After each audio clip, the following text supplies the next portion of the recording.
नमस्कार। प्रस्तुत है आज का चिंतन।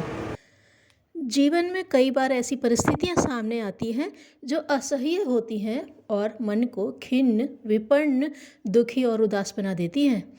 इसी तरह की परिस्थितियों में एक है किसी के द्वारा आलोचना या निंदा किया जाना। सामान्यतः मनुष्य अपने लिए प्रशंसा ही सुनना चाहता है। किसी व्यक्ति में लाख कितने ही दोष दुर्गुण भरे हों, उसे अपनी कमियां दिखाई नहीं देती, दिखाई भी देती हैं तो वह उसके लिए अपने स्वभाव को नहीं, परिस्थितियों को ही जिम्मेदार ठहराता है।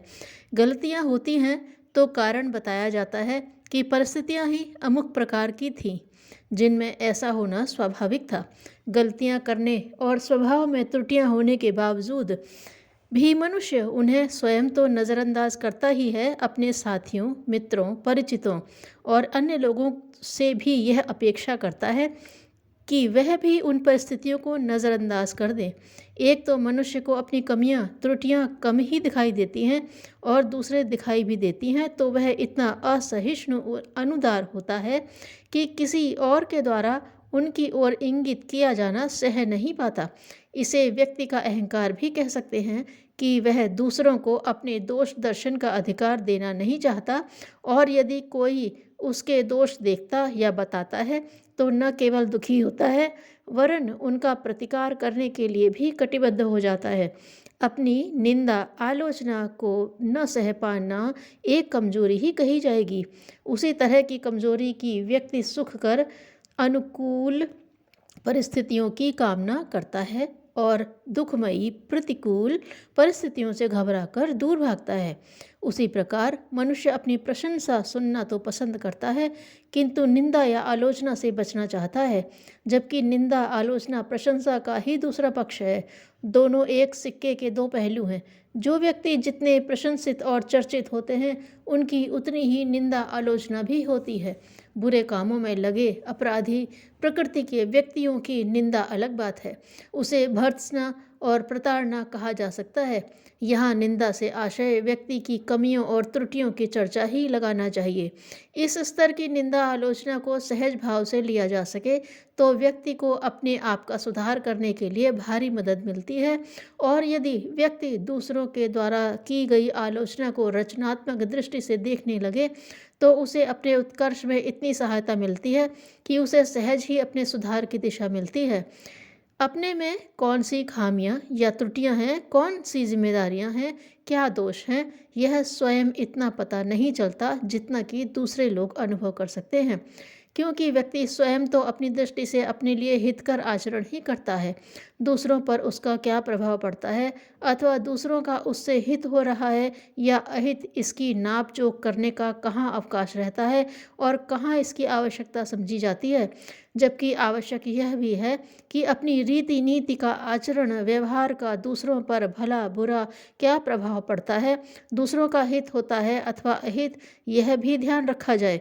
अपने व्यवहार या आचरण की परख दूसरों के द्वारा की गई आलोचना और निंदा के प्रकाश में भली भांति की जा सकती है। इसीलिए कहा गया है, निंदक नियरे राखिए आंगन कुटी छवाए, बिन पानी साबुन बिना निर्मल करे सुभाए। निंदा, आलोचना दुराग्रह वश भी की जा सकती है। यदि उससे भी उद्विग्न न हुआ जाए तो अपनी सहनशीलता बढ़ती है, उससे कुछ घाटा नहीं होता। बल्कि मनीषियों ने तो यहाँ तक कहा है कि इस प्रकार की निंदा से मनुष्य वंदनीय स्थिति को प्राप्त हो सकता है। पाणिनि ने तो निंदा को भी एक रस मानते हुए कहा है, जैसे श्रृंगार, वीर आदि रस के साथ यथा सामयिक दृश्य एवं भावों के प्रदर्शन में आनंदानुभूति होती है, उसी प्रकार निंदा रस के प्रवाह में भी रसास्वादन होता है। निंदा को 11वां रस बताते हुए उसका स्थायी भाव द्वेष कहा गया है। ईर्ष्या और किसी का यथोचित मार्गदर्शन करने के लिए की गई आलोचना उसके संचारी भाव बताए गए हैं। सचमुच व्यक्ति यदि अपनी निंदा को सकारात्मक भाव से स्वीकार करने लगे तो इसमें हित और उत्कर्ष साधन ही होता है। कई बार यह निंदा अपने प्रकट अप्रकट दोषों की ओर इंगित करती है तथा उन्हें सुधारने की प्रेरणा देती है, तो कई बार जब अति रंजित ढंग से आलोचना, निंदा की जाती है तो वह उन दोषों की ओर से सतर्क करती है।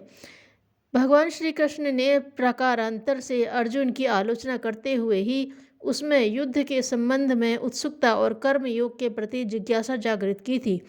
अर्जुन की भर्त्सना सी करते हुए भगवान कृष्ण कहते हैं, कुतस्त्वा कश्मलमिदं विषमे समुपस्थितम् अनार्यजुष्टं स्वर्ग्यं कीर्तिकरम् अर्जुन क्लैव्यं मा स्म गमः पार्थ नैतत्त्वयुपपद्यते क्षुद्रं हृदय दौर्बल्यं त्यक्त्वोत्तिष्ठत परन्तप।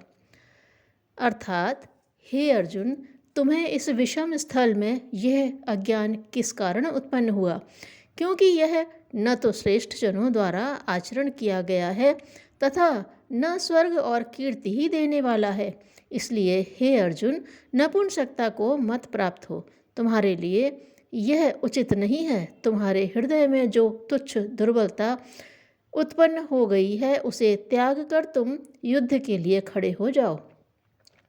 भगवान श्री कृष्ण ने यह मित्रतापूर्ण परामर्श और मन को कचोट देने वाले शब्द नपुंसकता, क्षुद्र हृदय की दुर्बलता, श्रेष्ठ जनों द्वारा असमर्थित आचरण बताकर अर्जुन को यह प्रश्न करने के लिए प्रेरित किया और तैयार किया कि कार्पण्य दोषोपहत स्वभावः पृच्छामि त्वां धर्म सम्मूढ़ चेताः।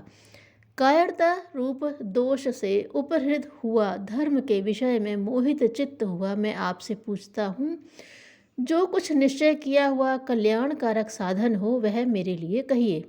धर्मशास्त्रों और पुराण ग्रंथों में ऐसे कई प्रसंग आते हैं जिनमें चरित नायकों को किसी ने कोई ऐसी बात कह दी कि उससे उसका सोया हुआ पौरुष पराक्रम जागृत हो उठा तथा जिस कार्य को नायक असंभव समझ रहे थे उसे आनन फानन में ही कर गए। लोकतंत्र इसलिए अन्य सब शासन प्रणालियों से श्रेष्ठ है और सफल सिद्ध हुआ है कि उसमें सत्तारूढ़ पक्ष केंद्र में अतिरिक्त एक सबल विपक्ष भी होता है जो शासकों की त्रुटियों और गलतियों को बताता रहता है, उसकी आलोचना करता रहता है और उस आलोचना का अंकुश विरोध का भय शासकों को मनमानी करने से रोके रहता है। इसलिए निंदा आलोचना से बजाय रुष्ट होने, दुखी होने या प्रतिकार लेने की भावना रखने की अपेक्षा उसका रचनात्मक उपयोग करने की ही बात सोचनी चाहिए। इसी में भला है और इसी में हित।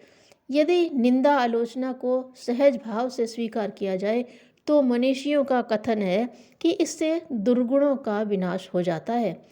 ज्योतिषा वाधते तमः निंदा वाधते दोषः संस्कृत की प्रसिद्ध सूक्ति है।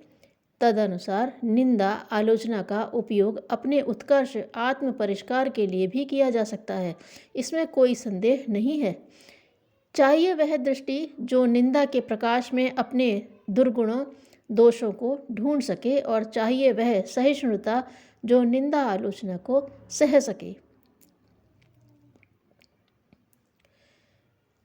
जीवन में कोई स्थिति इतनी खराब नहीं कि उसका सुधार न हो सके।